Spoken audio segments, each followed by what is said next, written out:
بسم الله الرحمن الرحيم الرحمن علم القرآن خلق الإنسان علمه البيان الشمس والقمر بحسبان والنجم والشجر يسجدان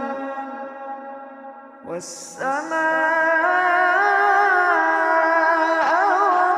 رفعها ووضع الميزان ألا تطغوا في الميزان وأقيموا الوزن بالقسط ولا تخسروا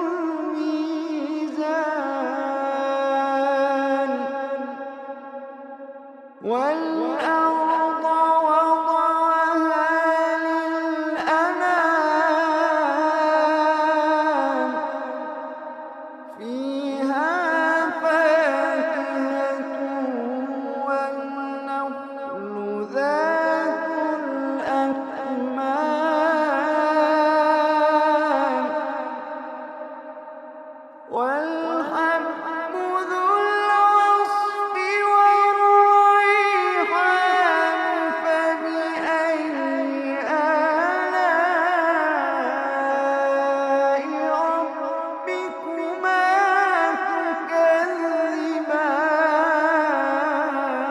تكذبان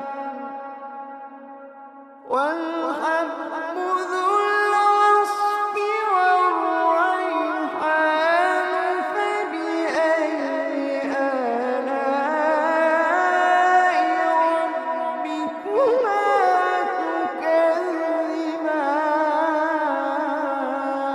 تكذبان خلق الإنسان من صلصال كالفخار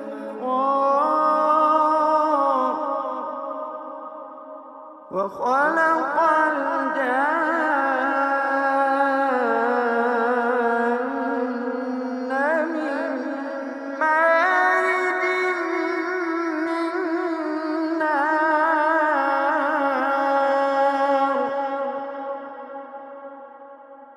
فبأي آلاء ربكما تكذبان رب المشرقين ورب المغربين فبأي آلاء ربكما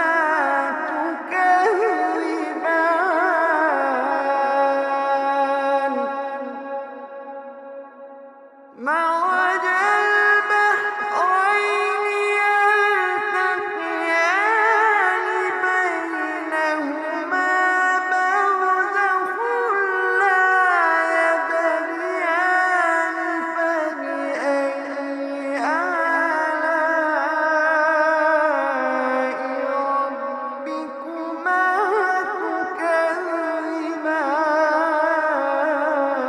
تكذبان يخرج منهما اللؤلؤ والمرجان فبأي آلاء ربكما تكذبان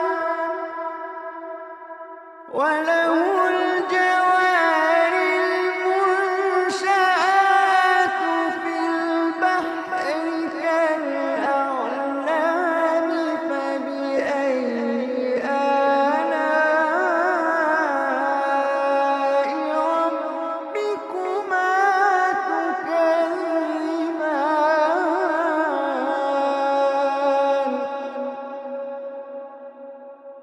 كل من عليها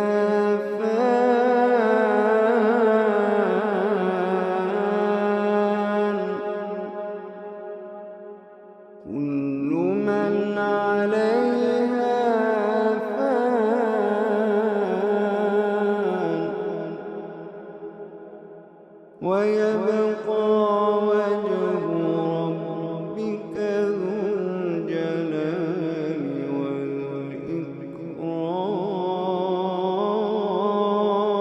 والإكرام كل من عليها فان ويبقى وجه ربك ذو الجلال والإكرام فبأي آلاء ربكما تكذبان يسأله من في السماوات والأرض كل يوم هو في شأن فبأي آلاء ربكما تكذبان فبأي آلاء ربكما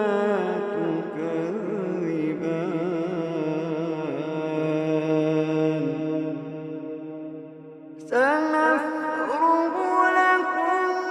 أيها الثقلان فبأي آلاء ربكما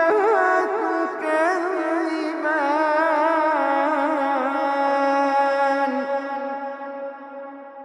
يا معشر الجن والإنس إن استطعتم أن تنفذوا من أقطار السماوات والأرض فانفذوا يا معشر الجن والإنس إن استطعتم أن تنفذوا من أقطار السماوات والأرض فانفذوا لا تنفذون إلا بسلطان فبأي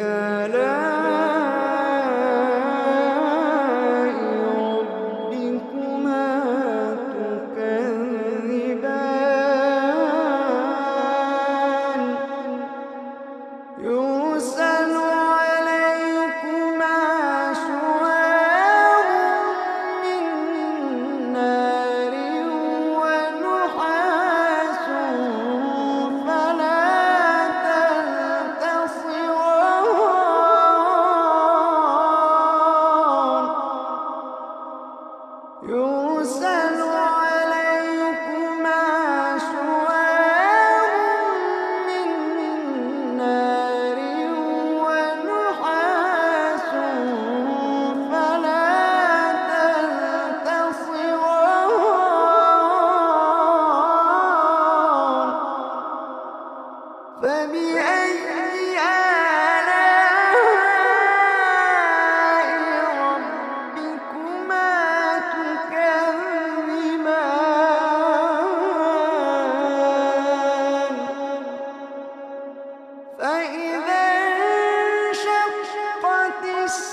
فبأي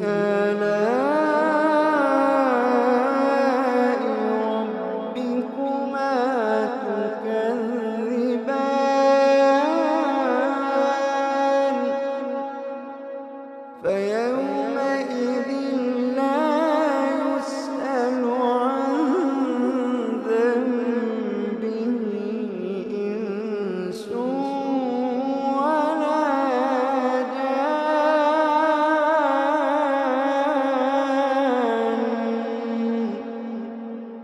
فبأي آلاء ربكما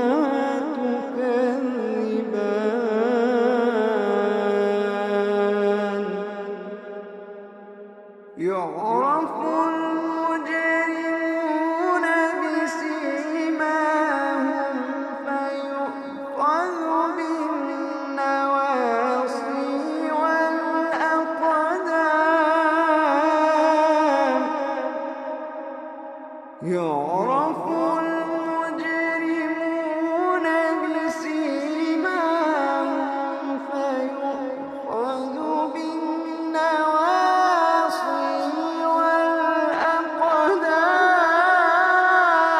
والأقدام فبأي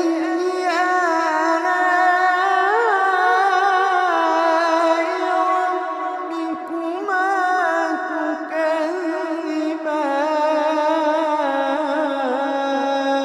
تكذبان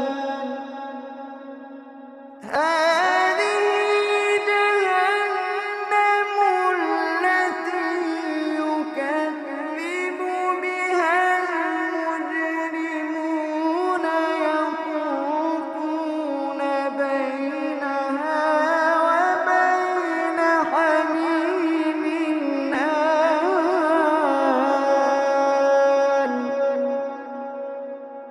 هذه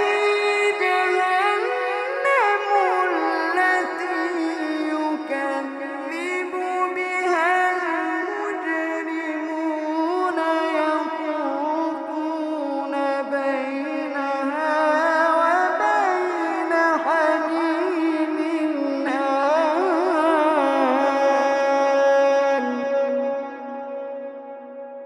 فبأي آلاء ربكما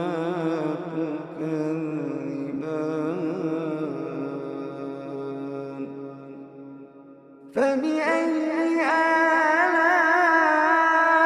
آلاء ربكما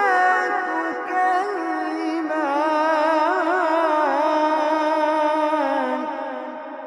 ولمن خاف مقام ربه جنتان فبأي آلاء ربكما تكذبان ذواتا أفنان فبأي آلاء ربكما تكذبان فيهما عينان تجريان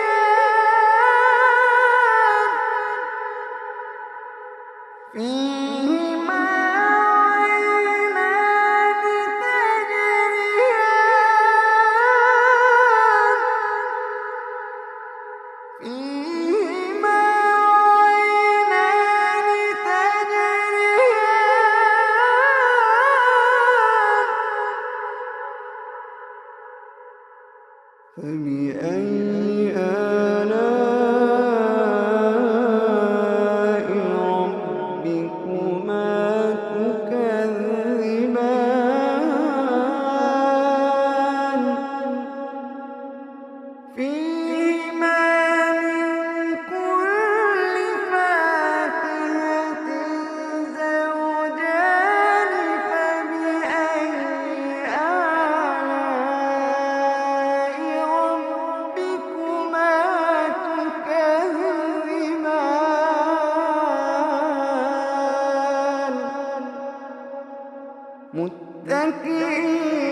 فبأي آلاء ربكما تكذبان ومن دونهما جنتان فبأي آلاء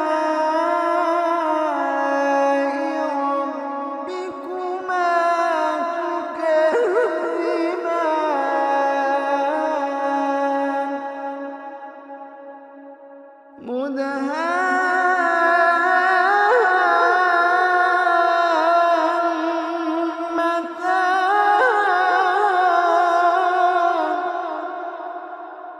فبأي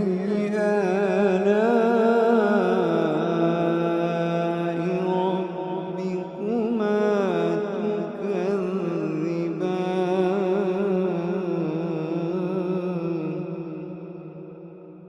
فيهما عينان نضاختان فبأي آلاء ربكما تكذبان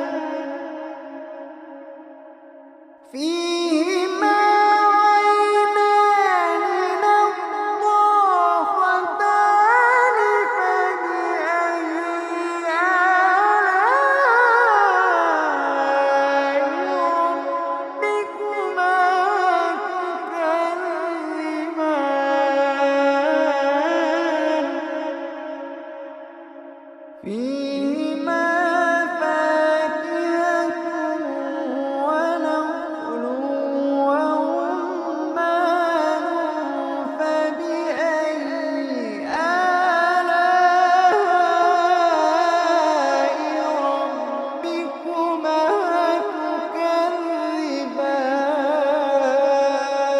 تكذبان فيهن خيرات حسان فبأي آلاء ربكما تكذبان حور مقصورات في الخيام حور مقصورات في الخيام فبأي آلاء ربكما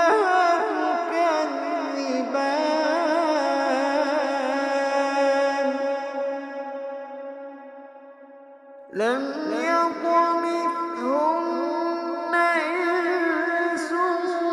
قبلهم ولا جان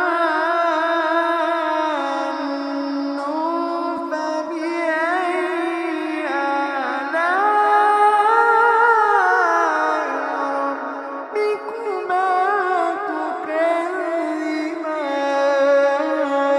تكذبان متكئين على رفرف خضر وعبقري حسان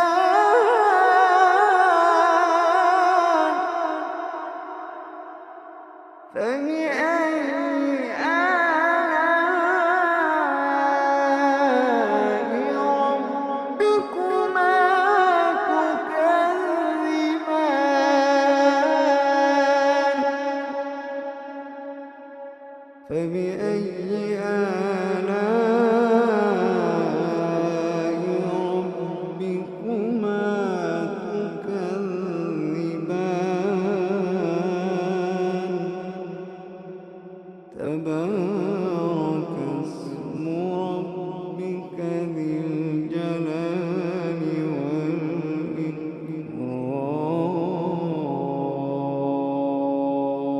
والإكرام تبارك